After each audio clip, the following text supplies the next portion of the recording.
ओंकार तू, भोले ओंकार तू, आयो शरण तेरा शंभु तार तार तू। बखान क्या करूं मैं आँखों के ढेर का, चपटी भगोत में खजाना कुंडे का। हे गंगाधार मुक्ति द्वार ओंकार तू, भोले ओंकार तू, आयो शरण तिहारी शंभु तार तार तू। शिव कृपा से आज कितना किस्मत वाले हैं आप और हम, जो फुलेरा दूज के दिन कंकर शंकर की धरा पर बैठकर शिव महापुराण की कथा का लाभ ले रहे हैं।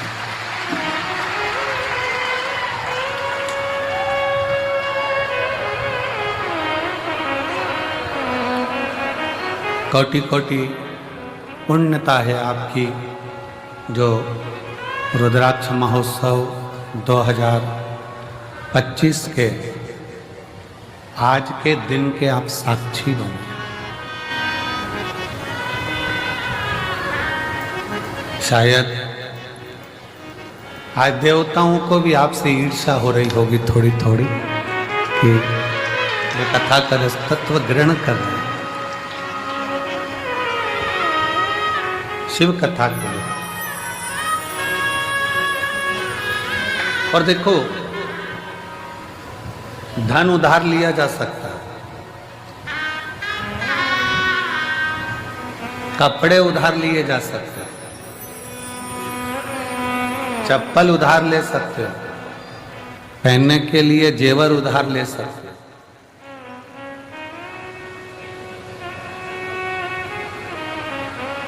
चूड़ा, पायल, मकान, जमीन, माल, प्रॉपर्टी सब उधार ले सकते हो। पर एक ऐसी चीज है जो जिंदगी में उधार नहीं ली जा सकती, वो है पुण्य।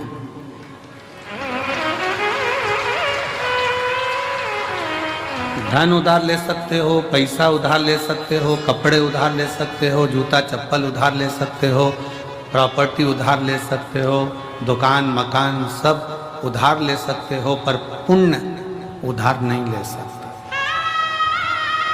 अपना पुण्य अपने को ही करना। ये कोई दूसरा अपने को पुण्य भी नहीं दे सकता। अपने पुण्य को अपने को खुद धारण करना है, अपना भजन अपने को स्वयं करना है, कोई दूसरा नहीं करेगा।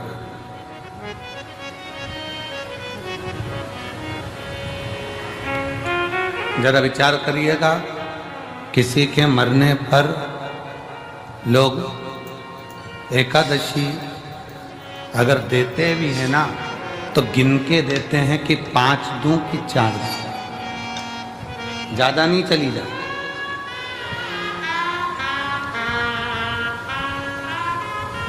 ज्यादा पुण्य चला ना जा। एकादशी भी किसी के मरने पर दी जाती है तो गिनकर दी जाती है। कोई व्यक्ति अपने पुण्य को या किसी के पुण्य को उधार लेकर नहीं आ सकता, और पुण्य उधार मिलता भी नहीं है और पुण्य उधार ग्रहण किया भी नहीं जाता। उस पुण्य को स्वयं कमाना पड़ता है। अब उसका कमाने का स्थान कौन सा है, पुण्य कमाने का स्थान कौन सा है?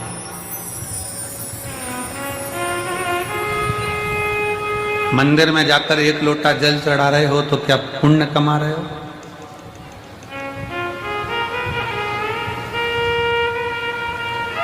मंदिर में जाकर दिया लगा रहे हो तो क्या पुण्य कमा रहे हो?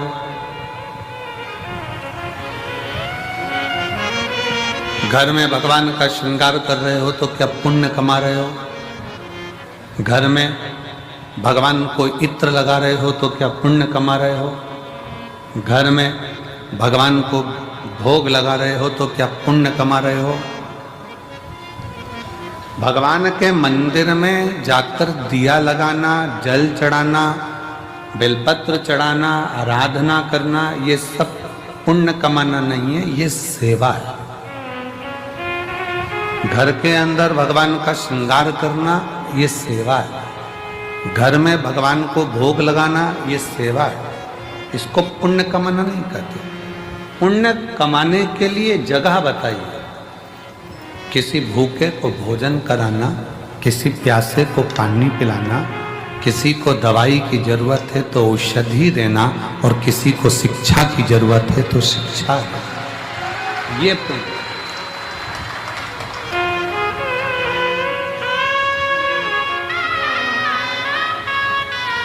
व्रत कर कर आप पुण्य नहीं कमा रहे। व्रत कर कर भी आप अपने पूर्व के कर्म को काट रहे।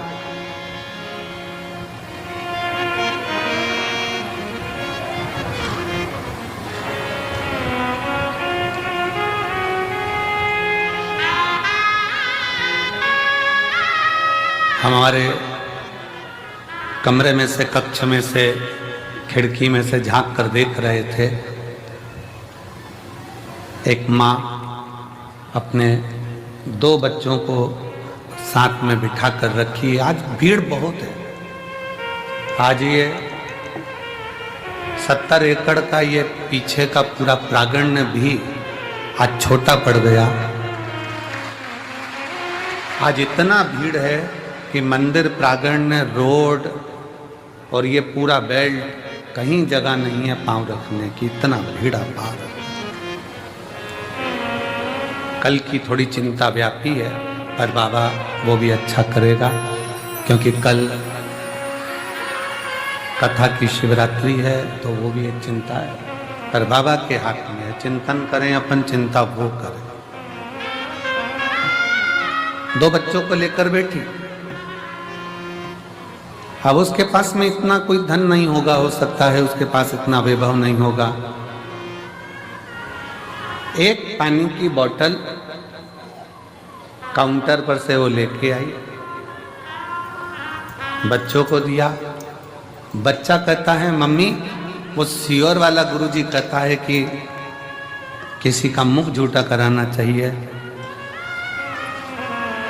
आप एक और बोतल लेकर आओ। माँ बच्चों को बिठाकर दूसरी बोतल लेकर आई। अब आप मानेंगे नहीं, वो बोतल लेकर बैठी ही थी और एक बहुत बूढ़ी सी माँ, सफ़ेद बाल, क्रीम कलर की साड़ी, उस पर छोटे छोटे फूल बने, और वो उसके पास आकर कहती है बहुत तेज प्यास लग रही है, मुझे पानी पिला दोगी क्या? लेकर बैठी ही थी।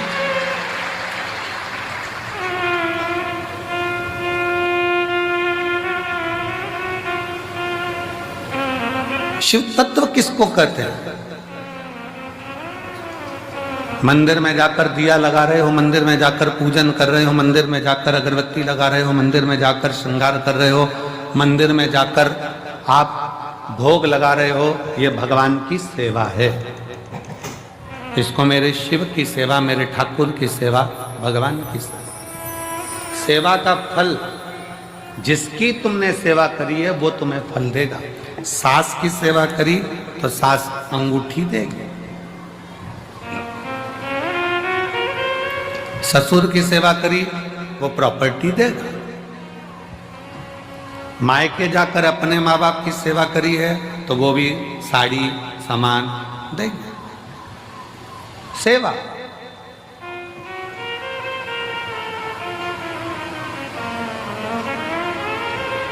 सेवा का फल, तुम जिसकी सेवा कर रहे हो वो तुम्हें सेवा का फल देगा। शिव जी की सेवा कर रहे हो, शिव जी देंगे। राम जी की सेवा कर रहे हो, राम जी ये देंगे। कृष्ण की सेवा कर रहे हो, कृष्ण जी देंगे। सेवा का फल जिसकी करोगे वो देगा। सेवा का फल देना उनका काम है। सेवा करिए तो फल मिलेगा।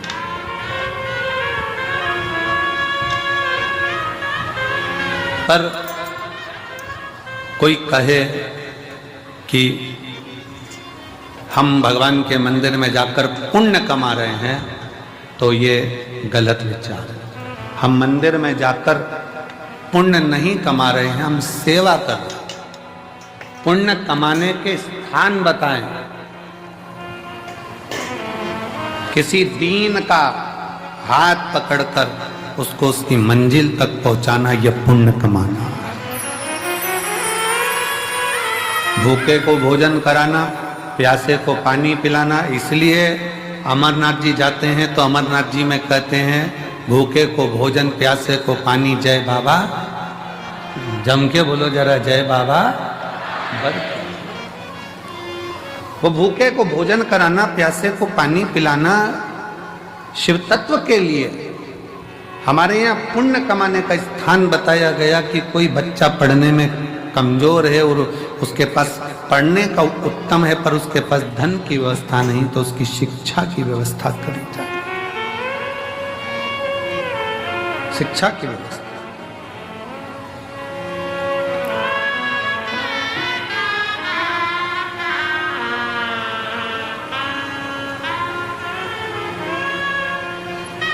इतनी संख्या में आप लोग आए हैं, कोई पानी की बोतल उन सिर पर रखकर लोगों को पानी पिला रहा है, कोई पोहा खिला रहा है, कोई बिस्कुट बांट रहा है, कोई टॉफी बांट रहा है, कोई चाय लेकर आकर चाय बांट रहा है। जिसकी जितनी सामर्थ्य था, जितनी सामर्थ्य,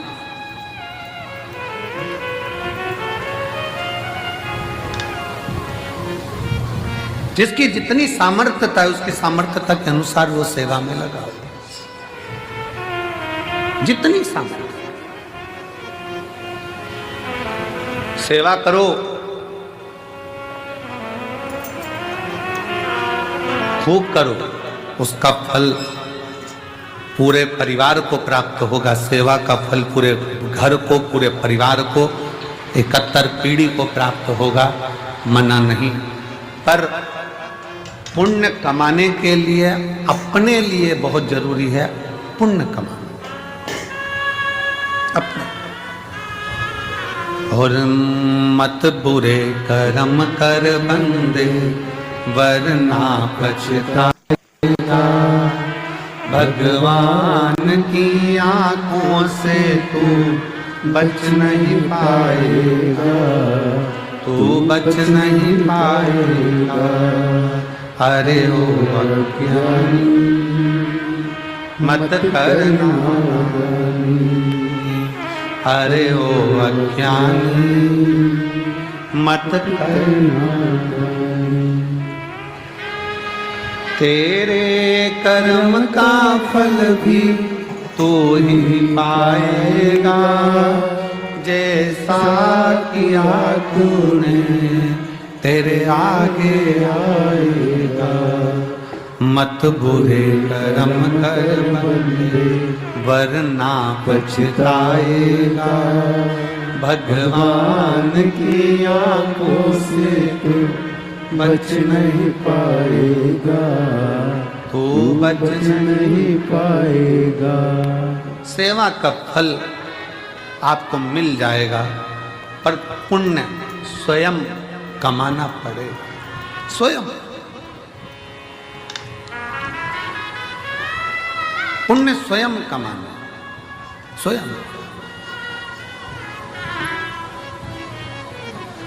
अब यह आपके ऊपर निर्भर है, आप कैसे कमा सकते हैं। यह आपके ऊपर निर्भर करता है कि आप कैसे कमाएंगे, उसे किस तरह से कमाएंगे।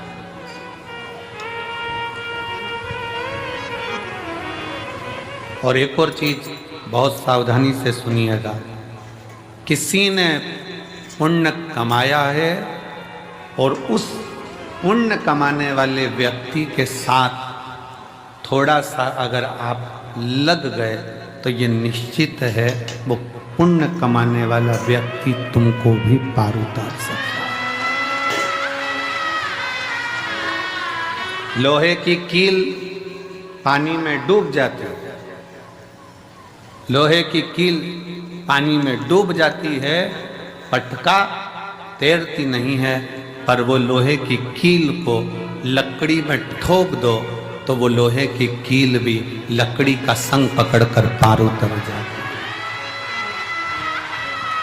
लोहे की कील को ठोका जाए लकड़ी में तो वो लकड़ी भी लोहे की कील को पार कर देती है। उसी तरह कोई पुण्यवान व्यक्ति का संग पकड़ लोगे तो निश्चित है कि तुम भी भव से पार उतर सकते हो। उतर जाओ।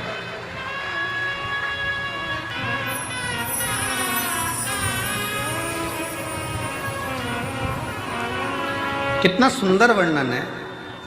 आज फुलेरा दूज का दिन है। दुनिया के लोग पहले जानते नहीं थे कि फुलेरा दूज का महत्व क्या होता।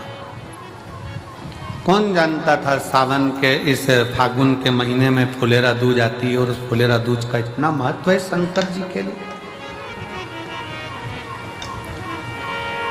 फुलेरा दूज का इतना महत्व माना गया है कि आज के दिन धतूरा शिव जी को हल्दी लगाकर अगर भेंट करा जाता है तो शरीर पर पड़ा हुआ, तन पर धरा हुआ रुद्राक्ष हो, तन पर धरी हुई तुलसी की माला हो, तन पर धरा हुआ एक काला धागा हो, तन पर धरा हुआ एक लाल धागा हो, तन पर धरा हुआ कोई वस्त्र हो, तन पर धरा हुआ कोई आभूषण हो। धतूरा जब शिव को हल्दी लगकर चढ़ता है तो अपने तन पर जो वस्तु पड़ी होती है वो सिद्ध हो जाती है, उसकी सिद्धता प्रबल।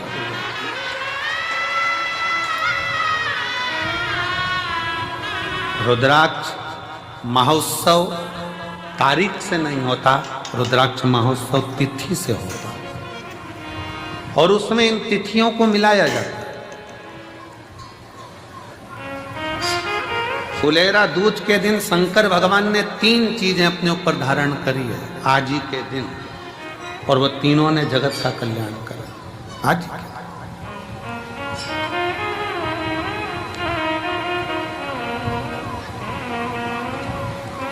शिव जी ने 3 चीजें आज ही के दिन फुलेरा दूज के दिन धारण करी अपने।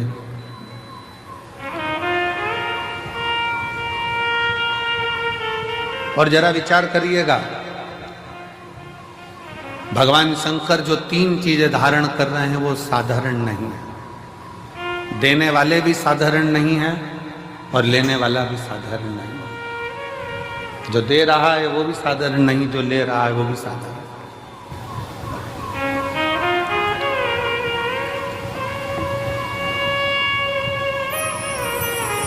पहले नंबर पर जब मंथन हुआ और मंथन के समय पर देवताओं को अमृत मिल गया, राहु उन देवताओं के साथ जाकर बैठ गए। उन देवताओं के ग्रुप में, उन देवताओं के साथ जाकर बैठ गए। अभी आपको कथा में कहा, पुण्य वाले का संग पकड़ लो तो तुम्हें भी थोड़ा ना थोड़ा पुण्य मिल जाता है। उसी तरह देवताओं के साथ असुर आकर बैठ गया तो उसको भी अमृत मिल गया और उसका भी शीश अमर हो गया। विचार करिए जरा। जैसे देवता अमर है वैसे राहु केतु अमर है, क्योंकि उनको भी अमृत मिल गया था और चंद्र सूर्य ने कह दिया था ये तो राहु असुर है। भगवान ने सुदर्शन उठाकर शीश काट दिया था, आधा ऊपर आधा नीचे, केतु बन गया, राहु बन गया। राहु केतु बन गया। अब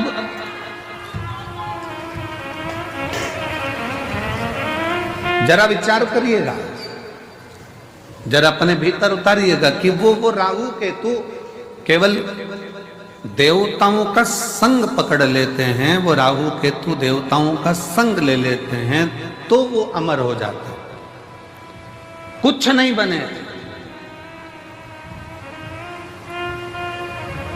हमारे मालवा माटी के संत परम पूज्य श्री कमल किशोर नागर जी महाराज हमेशा अपनी भाषा में एक बात कहते हैं कि ये उल्टा हाथ अगर कुछ कर ना सके तो सीधे हाथ का स्पर्श कर ले तो उसको भी पुण्य प्राप्त होना चाहिए।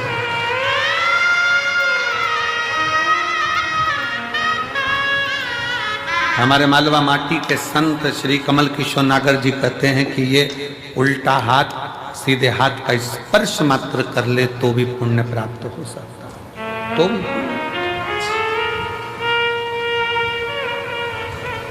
थोड़ा सा संग पकड़ो।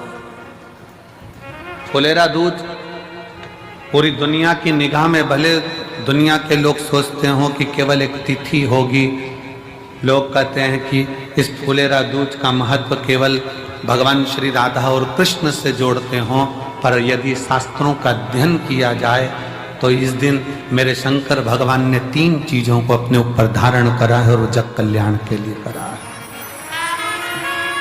जग कल्याण,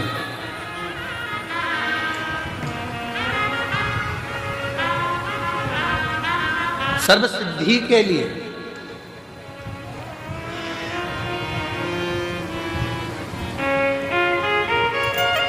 नेट पर सर्च करिए, गूगल पर सर्च करिए, यूट्यूब पर सर्च करिए, आपको बोला जाएगा रुद्राक्ष के एक मन के को ऐसे सिद्ध कर कर ऐसे पहनो।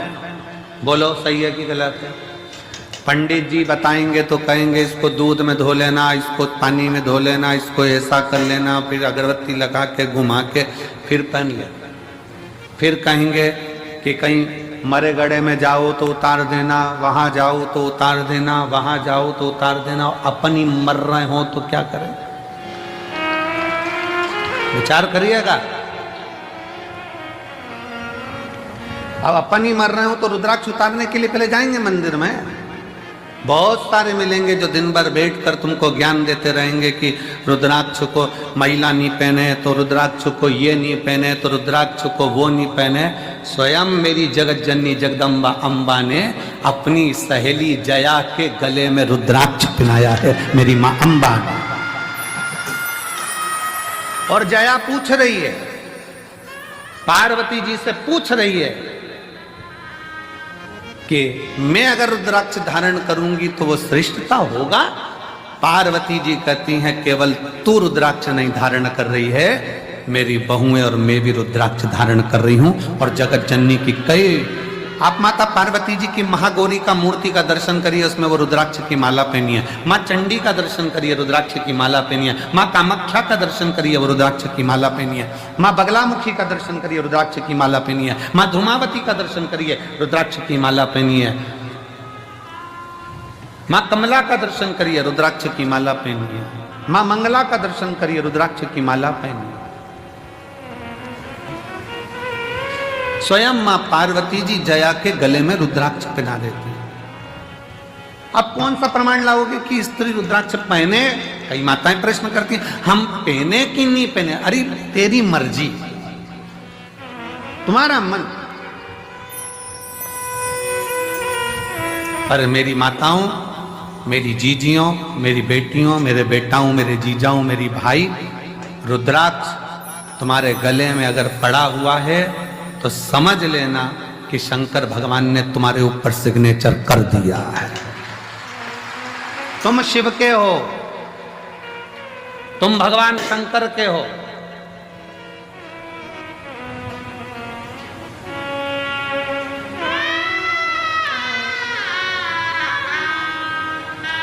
आप सबको पहले भी कथा में कहा, लिंगायत शैव संप्रदाय में, शिवलिंगायत संप्रदाय में भारत की भूमि की एक ऐसी संप्रदाय, शिवलिंगायत संप्रदाय, दक्षिण की ओर आप जाएंगे, मस्तक पर भस्म का त्रिपुंड मेरी माताएं, मेरी जीजियां, मेरी बेटियां, मेरे बेटे लगाते हैं। जिनके यहाँ का नियम है, माँ बच्चे को जन्म देती है तो दूध नहीं पिलाती जब तक के उनका गुरु आकर उस बच्चे के कान में शिव मंत्र नहीं दे देता, तब तक माँ दूध भी नहीं पिलाती। कौन सी संप्रदाय, देखिए शिवलिंगायत संप्रदाय में ऐसी कौन सी संप्रदाय होगी जिसमें मंत्र, बच्चे ने जन्म लिया और जन्म लेते से ही उनके गुरु को जाना पड़ता है हॉस्पिटल में और बच्चे को गोदी में उठाकर मंत्र देना पड़ता है, तब माँ अपने बच्चे को दूध पिलाना चालू करती है, तब माँ बच्चे को दूध पिलाना चालू करती है। शिव लिंगायत संप्रदाय के अंदर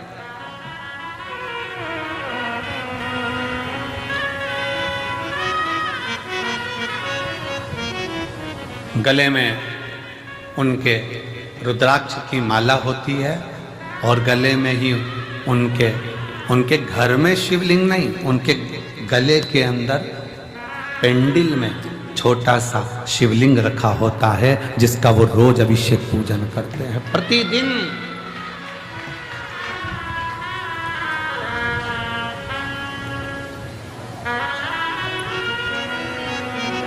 शिवलिंगायत संप्रदाय में शिव की भक्ति में अब दुनिया के लोगों ने उसका एक अलग अलग आडंबर बनाकर शंकर जी को पिंडी को हाथ मत लगाओ, शिवलिंग को मत छुओ। शिवलिंगायत संप्रदाय में तो महिला हो चाहे पुरुष हो गले में शिवलिंग 24 घंटे डालकर रखती है, 24 घंटे। शिव को समझे तब तो ना। क्या महिलाएं रुद्राक्ष पहन सकती हैं? क्यों नहीं। रुद्राक्ष को सिद्ध कैसे करा जाए, रुद्राक्ष को सिद्ध कैसे करें, रुद्राक्ष को हम सिद्ध कैसे करें। रुद्राक्ष को सिद्ध करने के लिए तुम्हें कहीं जाने की जरूरत नहीं है, बस फुलेरा दूज का इंतजार करो और एक धतूरा शंकर जी के मंदिर में शिवलिंग को चढ़ा दीजिए हल्दी लगाकर।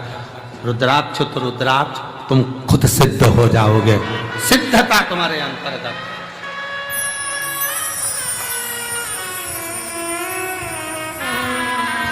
पर ऐसा नहीं मालूम था कि आज रुद्राक्ष की कीमत 60 रुपए हो जाएगी। वो धतूरे की कीमत 60 रुपए, एक धतूरा शिव को समर्पित फुलेरा दूज के दिन वो हमको सिद्ध कर देता है।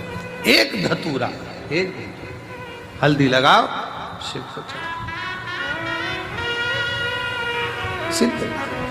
और मेरी जीजियों, आप इसलिए किस्मत वाले हो कि आपको धतूरा ढूंढने जाने की जरूरत नहीं है, आपको धतूरा चढ़ाने जाने की जरूरत नहीं है। आप बाबा की कंकर शंकर की भूमि पर विराजमान हो, आप स्वयं शिव के आनंद में समाहित हो, आप स्वयं सिद्ध हो रहे, स्वयं। मंदिर प्रांगण में जो भरे पड़े हैं, दुकानों में जो भरे पड़े हैं, ग्राउंडों में जो भरे पड़े हुए हैं, रोडों पर जो भरे पड़े हुए हैं, जो शिव महापुराण की कथा को आज फुलेरा दूज के दिन इस पवित्र कुबेरेश्वर बाबा की धरा पर कंकर शंकर की भूमि पर जो सुन रहे हैं, आप स्वयं शिव को समर्पित हुए हो। शंकर आपको स्वयं स्वीकार कर रहा है और आप स्वयं सिद्ध होते चले, स्वयं। और मेरे भोले तेरा सहारा है, मेरे भोले तेरा सहारा है, मेरी नैया का तू किनारा है, मेरी नैया का तू किनारा है। मेरे भोले तुझे पुकारा है, मेरे भोले तुझे पुकारा है, मेरी नैया का तू किनारा है, मेरी नैया का तू किनारा है, मेरी नैया का तू किनारा है। शिव को पहचान। क्यों? पूरे भारत की दृष्टि, और भारत तो भारत, विदेश तक की दृष्टि इस सीहोर के रुद्राक्ष उत्सव पर रहती है कि रुद्राक्ष उत्सव होता क्या है। पूरे भारत की दृष्टि रहती है। और अब की बार मैं धन्यवाद देता हूं कि विदेश से सबसे ज्यादा श्रोता यहां पहुंचे हैं कथा सुनने। अब की बार विदेश के जो श्रोता हैं वो बहुत मात्रा में यहाँ पहुँचे, उसके लिए मैं सभी विदेश से आए हुए, प्रत्येक विदेश के एक एक देश से आए हुए श्रोता भाई बहनों को मैं बहुत बहुत साधुवाद देता हूँ। आप इतनी दूर यहाँ पहुँचे हैं, मेरा शिव आपकी मनोकामना पूर्ण करे और आप फिर 2026 के रुद्राक्ष महोत्सव में फिर पधारें, यही बाबा से विनय है, यही निवेदन। और भारत के प्रत्येक कोने कोने से आए हुए मेरे शिव भक्त, भगवान शिव के, मेरे शंकर भगवान की, मेरे कुबेरेश्वर बाबा की बेटियों, मेरे कुबेरेश्वर बाबा के बेटाओं, मेरे कुबेरेश्वर बाबा के दामादों, जीजाओं, मेरे कुबेरेश्वर बाबा के नाती पंथियों,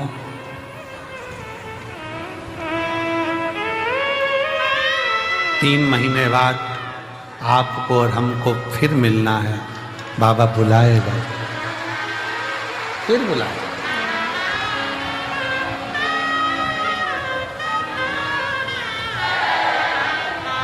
वो देता है, सबको प्रदान करता है, सबको देता है, किसी को खाली नहीं छोड़ता, देने में होशियार।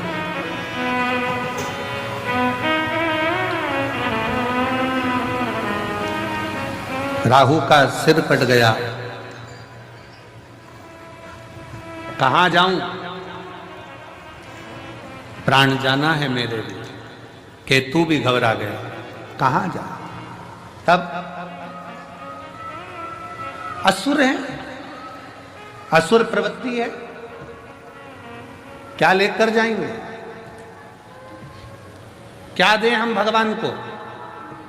राहु केतु को मालूम पड़ा कि चंद्र भगवान को रोग हो गया था और शिवजी ने अपने मस्तक पर धर लिया था, तो वो रोगीला चंद्रमा भी ठीक होकर जगत में चतुर्थी का चांद होकर पुजाने लगा है, दूज का चांद होकर पुजाने लगा।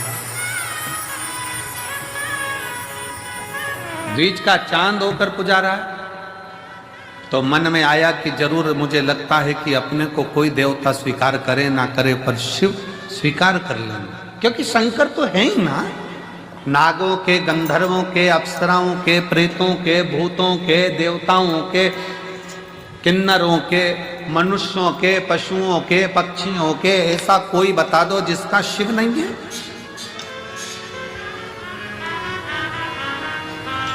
कोई देवता का नाम पशु के नाम से नहीं है, पर मेरे शंकर भगवान को पशुपति नाथ कहते हैं कि वो पशुओं का भी नाथ है, पशु का नाथ है।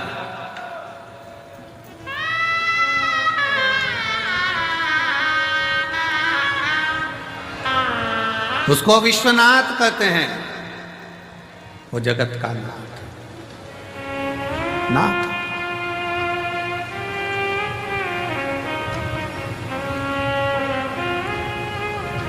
शिव कथा कर रही है, भगवान शंकर का चरित्र कर रहा है। राहु और केतु ने विचार कर लिया, अब कहीं नहीं जाना अपने को, अपन चलो शंकर की शरण में, शिव की शरण। राहु केतु शिव की शरण में जा। तब शंकर जी की शरण कोई हल्की शरण, शिव की शरण कोई हल्की शरण। चलो शंकर की शरण में चलते हैं। राहु केतु शिव जी की शरण में पहुंच गए। शिव की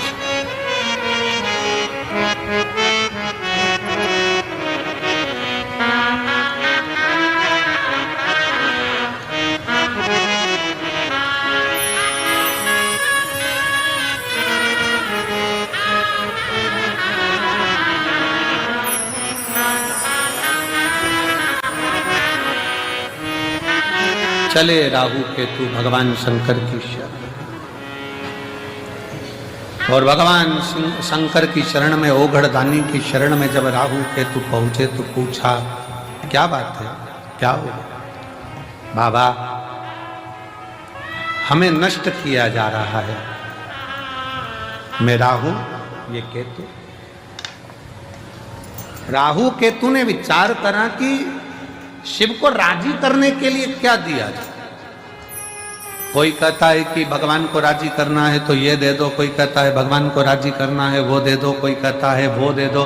शिव महापुराण की कथा कहती है दुनिया के लोग भगवान को वस्त्र आभूषण भोग प्रसाद से रिझाना चाहते हैं, पर मेरा भगवान तुम्हारी वस्तुओं से नहीं रिझता, मेरा भगवान तो तुम भगवान को दिल दे दो तो भगवान रिझ जाए। दिल तो दिया नहीं, दिल तो दूसरे को देते हो। रात को फोन पे बात करते हो, तुम्हारे बिना मन नहीं लग रहा, कब आएगी तू? मेरे सपनों की रानी कब पहुंचे? अब विचार करे, दिल तो दूसरे को देकर रखा है और एक दिल वो भी ना जाने कितनों को देकर रखा है, कितनों। ये तो उसी में का हाल हो गया जैसे चुनाव के समय पर 10 नेता आपके दरवाजे पर जाते हैं और सबसे कह देती तुमको ही देंगे, तुमको ही देंगे, तुमको ही देंगे, तुमको ही देंगे। पर जब रिजल्ट आता है तब मालूम पड़ता है कि दिल किसको दिया गया है, तब मालूम पड़ता है कि वोट किसको दिया गया। एक दिल शिव महापुराण की कथा कहती है, वो भी परिवार नाते रिश्ते कुटुंब कबीले सबको दिया, मना नहीं है, सबको तुम दो, मना नहीं। पर शिव कथा कर रही है 24 घंटे में से 1 घंटा, 1 घंटे में से भी आधा घंटा, आधा घंटा में से भी 15 मिनट, 15 मिनट में से भी 1 मिनट, 1 मिनट में से भी 1 क्षण तुम भगवान शंकर के पास बैठकर एक बार दिल से श्री शिवाय नमस्तुभ्यं कह दो, शिव उस दिल को स्वीकार कर ले, शिव उस दिल को स्वीकार कर ले।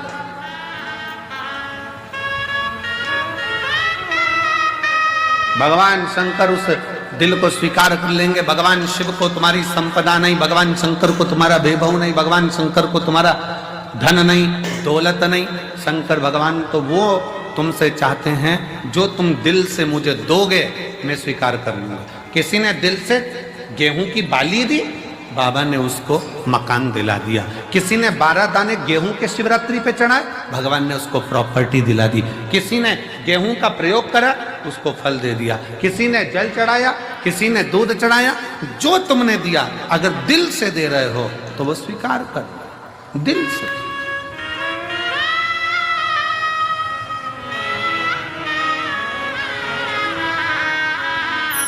शिव महापुराण की कथा कहती है अगर दिल से गाली भी दी जाए ना तो भी भगवान स्वीकार कर लेता है, उसमें भी कोई बड़ी वाली बात नहीं। स्वयं नरसिंह जी की कथा कहती है, नरसिंह जी की कथा, और मीरा कहीं थारी मासी लागे, कर्मा कहीं थारी नानी जी, और मैं कहीं थारा दुश्मन लागू, सुन ले हमारा ठाकुर जी। प्रेम से अगर गाली भी दी जा रही है तो भगवान मुस्कुरा कर कहते कितना जोरदार बोल रहा है। भगवान तो भी प्रेम से करे।